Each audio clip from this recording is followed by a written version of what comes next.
Hey there, listener. Do you or someone you know struggle with chronic pain? Maybe an ever growing accumulation of tension in your joints, in your muscles that are pressing on nerves or causing other challenges in your everyday life? Today, I'm going to be talking with Stacey Roberts, the author of The Pain Free Formula, Solving the Puzzle of Muscle and Joint Pain Without Surgery, Medications, or Injections. We are going to explore some of the somatic elements of pain and how we can find relief. So stay tuned.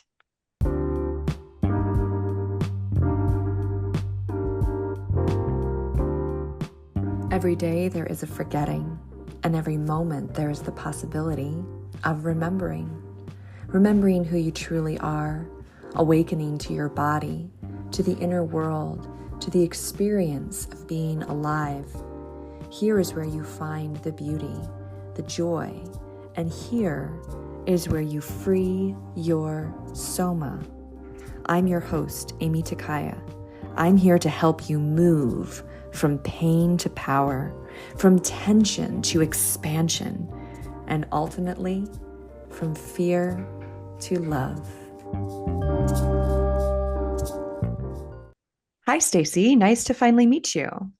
Nice to finally meet you too, Amy. Thank you so much for having me on.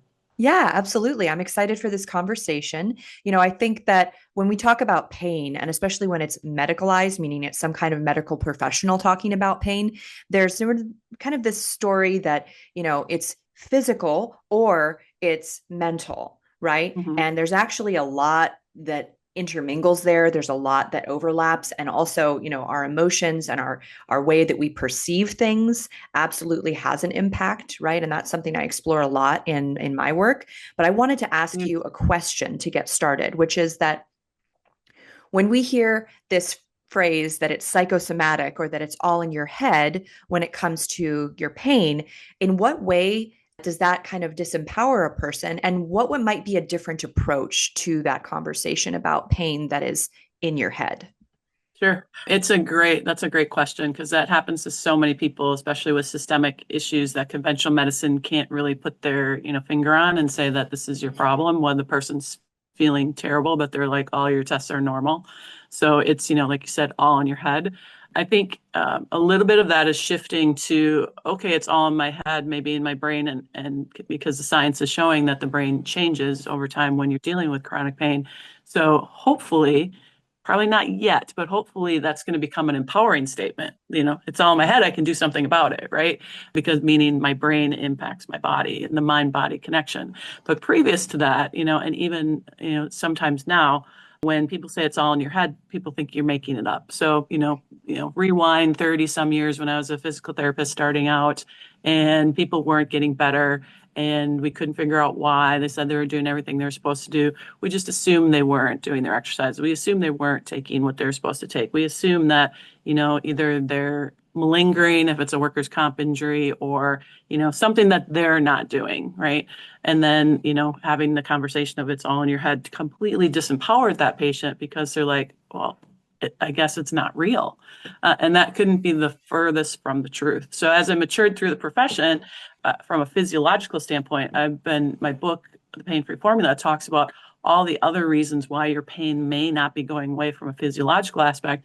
And the last chapter on the brain and pain, we talk about how you can be accountable, you can be motivated when you do find out there are things that you can do to change the wiring in your brain to impact your health and your vitality and decrease pain. Excellent. Yes, I couldn't agree more. Like the rewiring and this Mhm, idea that, things being in our head aren't real. It's mhm, so, like you said, so far from the truth because when we're talking about thought processes or emotions or even just, experience that is a state of being, it comes with a corresponding muscle pattern. It comes with a mhm, corresponding neural pathways and certain hormones and things being emitted. And, when we do a test and we take a test on, certain things, it's only measuring like right now, today, in so many ways. mhm. Like a lot of times, you need to see someone over a period of time to be actually able to measure, what's going on with them day in and day out. Otherwise, you're just, your findings are based on their individual reporting, right? So Right. when you Mhm, have patients who come in who are very visibly distressed about their pain. How do you think that their perception and their distress about their pain impacts their pain? Sure. So now science has shown that that distress creates a physiological response, which then could actually enhance their pain even more. So if your cortisol levels are significantly high, you can be more hypersensitive to feeling pain. So cortisol is a stress hormone. So if you're distressed about pain, you're thinking about it all the time.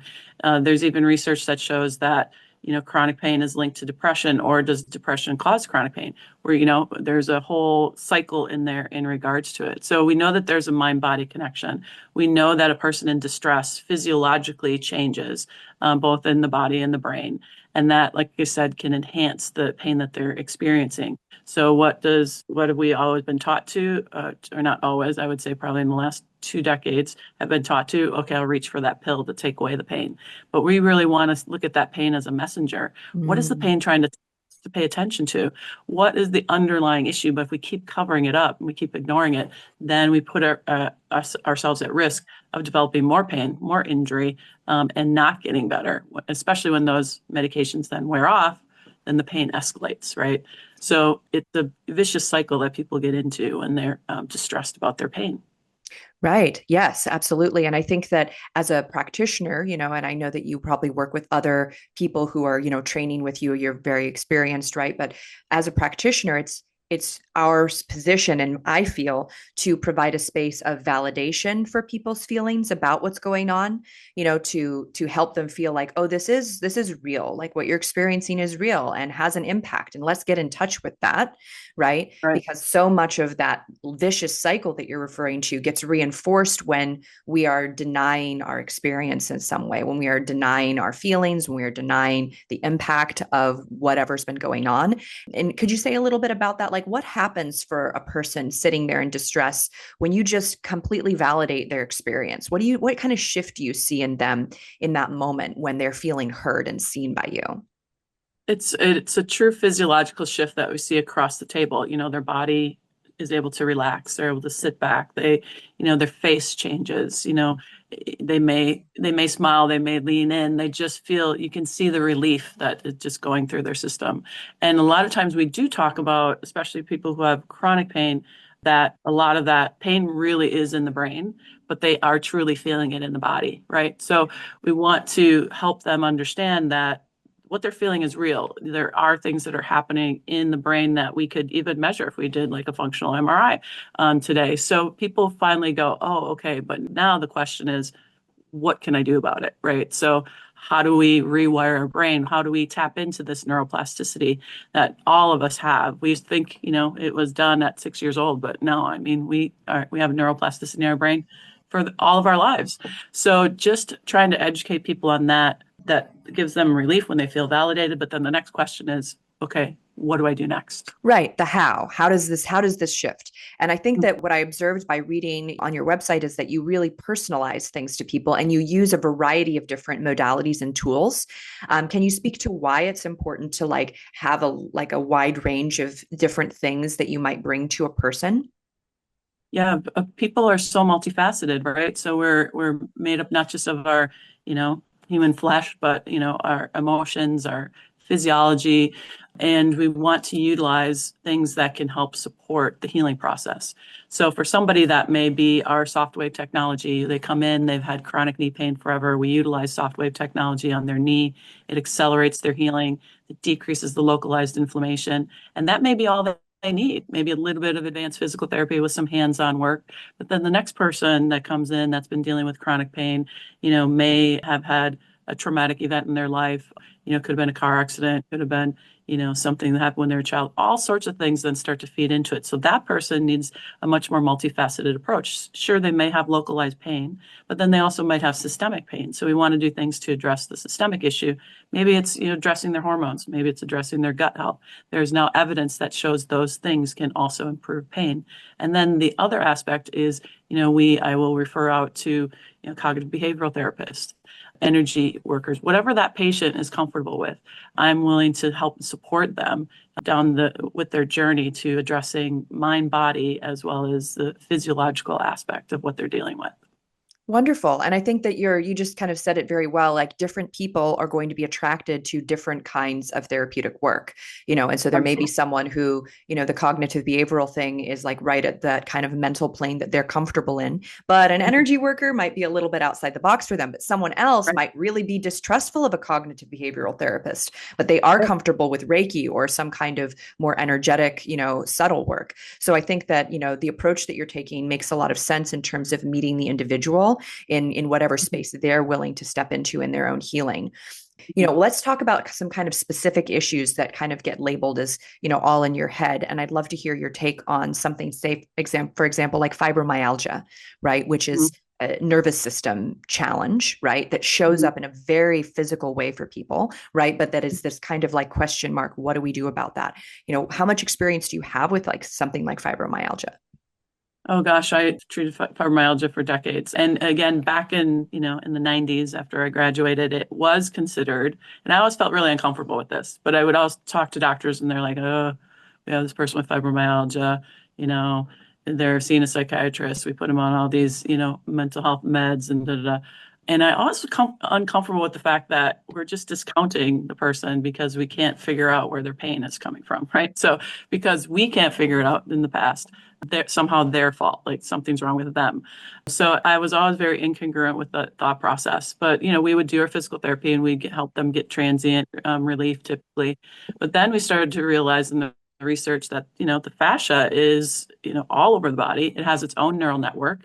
It really is something that when there's systemic inflammation, either from eating, their eating plan, their gut health, hormone levels, thyroid issues, adrenal issues, all those things can, in some people, significantly affect that part of the body. And then there may be some biomechanical, the kind of things, the way they move. One of my first myofascial or fibromyalgia patients that we worked on her fascia, she was in the symphony. She was a top-notch percussionist, sought out all around the world, and just fought through her pain every day as she was performing. And she taught me a lot about what these patients go through when they have that type of systemic issue.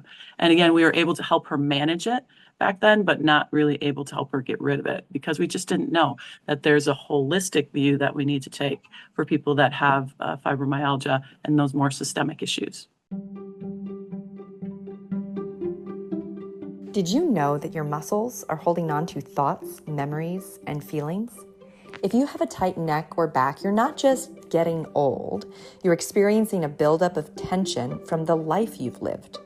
Most people don't know this, but there is a part of your brain that can reverse and prevent chronic tension. When you relax your muscles, you not only move better and regulate your nervous system, but you also free yourself from the grip the past has over your body. So you can live with freedom, confidence, and enjoy your life now. How does that sound? Join me, Amy Takaya, and discover what my clients are raving about at youcanfreeyoursoma.com. Right. Things you mentioned like gut health and stuff like that, that really, the research is more and more coming out, but it's been, it's still very recent. It's still a lot of new information that we didn't have before, right? About the Exactly. way that our microbiome and also our epigenetic structure, right, Mhm. shifts and changes our experience, including things like pain or a sense of well-being, right, is all interconnected with these other Yep. systems in our body. Yeah, beautifully Mhm. said. So like for somebody who, you know, has been experiencing something like fibromyalgia, right? And they're starting to get in touch with that this is like a very layered experience, right? And you touched on this a little bit.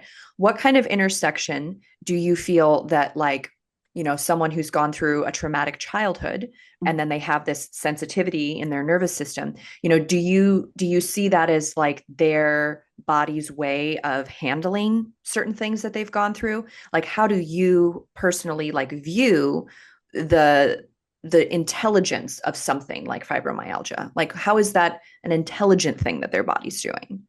Absolutely. So their body with trauma, any type of trauma, whether it's a physical or emotional, our body tries to protect us, right? So physical trauma of, you sprain your ankle or you hurt your knee, the rest of your body tries to keep you from not putting pressure on that. So that's what pain signals, right? Don't do this because it's going to hurt. We want to protect this and let it heal. So our body has that natural mechanism. But when it's more of a psychological or mental health issue from, psychological trauma or other physical trauma that the person hasn't been able to talk about or release, it is, and there's not good research to say this specifically, but there's general research to support that we hold on to some of those kind of emotional experiences in our body. And again, early on in my career, I was very lucky to work with a mentor who, kind of taught me that part of it. And I remember we were working on a patient who, at that time they were like, oh, she's kind of hypersensitive and, has these issues. And we were doing some body work with her, manual therapy, we call it.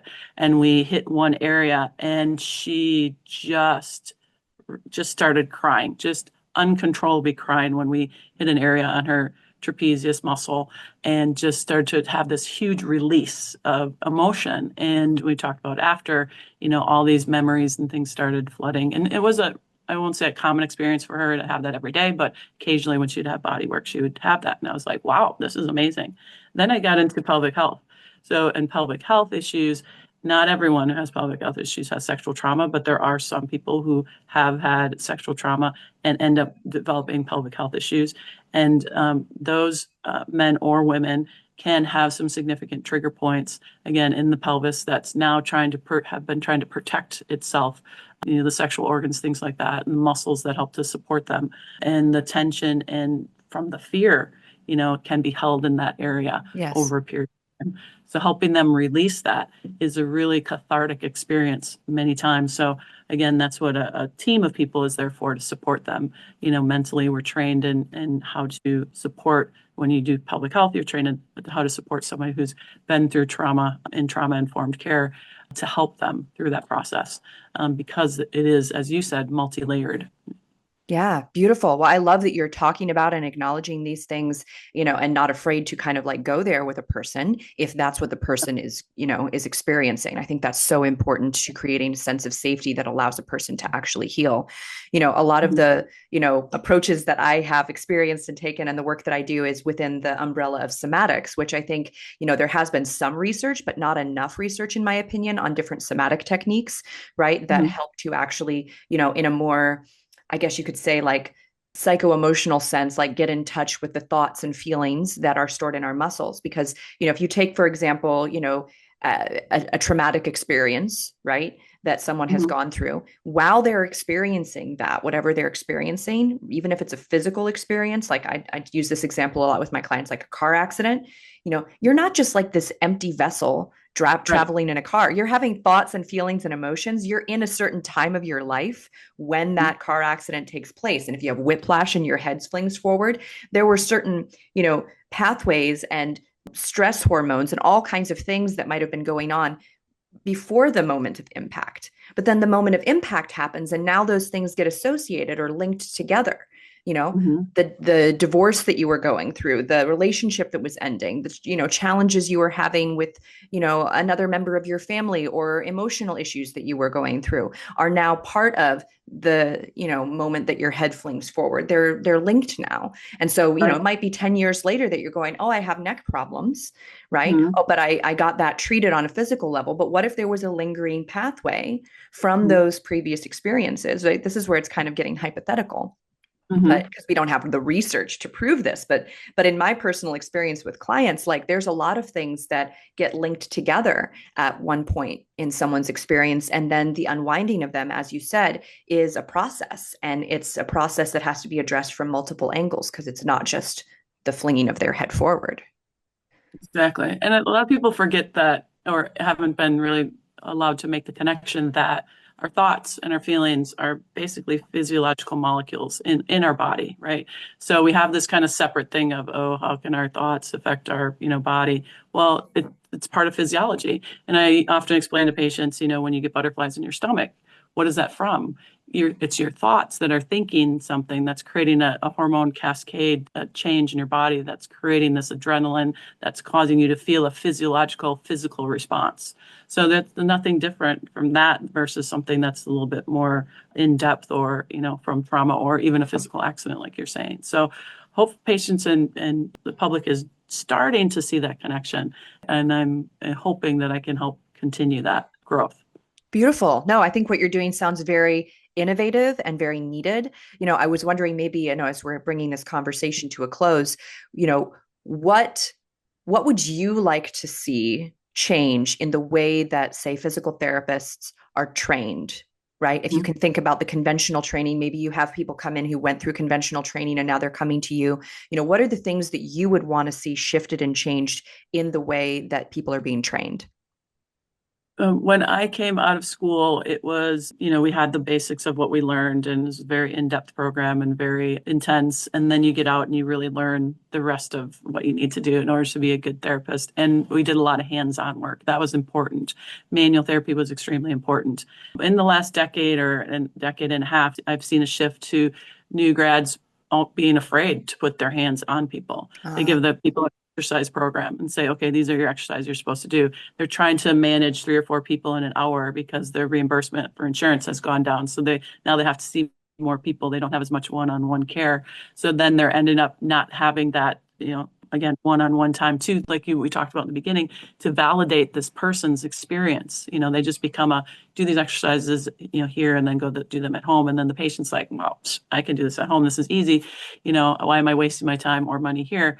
So now I hope that we get a shift that goes back to the patient is important. Getting your hands on the patient is important, and helping them, validate their experience and really thinking about where is this pain coming from. I see people that have tried everything. Those are the people that come to me. People that tried everything, it hasn't worked, and we've got to really strip things away to see, what we can treat to really make a shift and a difference. And hands-on manual therapy is a significant part of that. So I hope that more and more PTs, as I do my mentoring and other PTs do mentoring, help to bring that back. That can be a big differentiator for for my colleagues, out there Right. who are physicians, for our profession.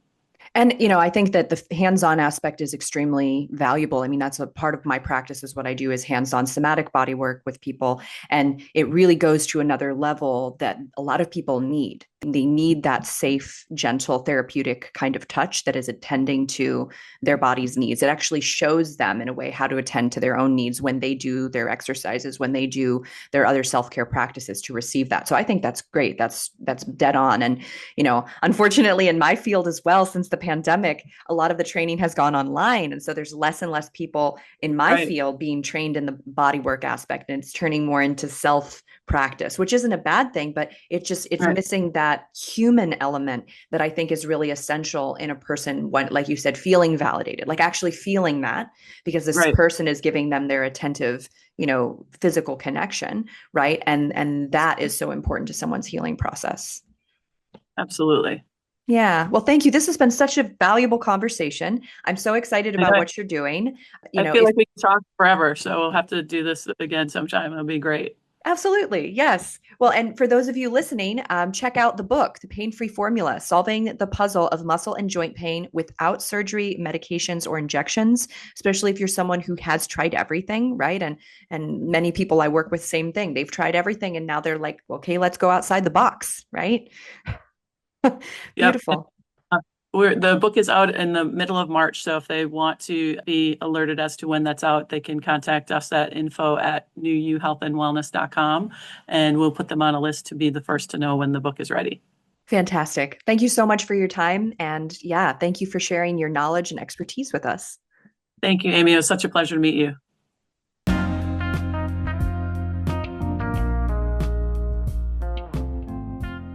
Hey there, friend. I hope you enjoyed today's episode. I would love to hear your thoughts. Follow me on Instagram at Amy Takaya and send me a DM about this episode.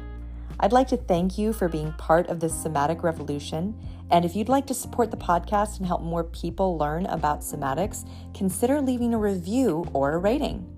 And finally, if you'd like to have the experience of relief in your tight hips or back and learn to understand what your body is really saying to you, visit youcanfreeyoursoma.com.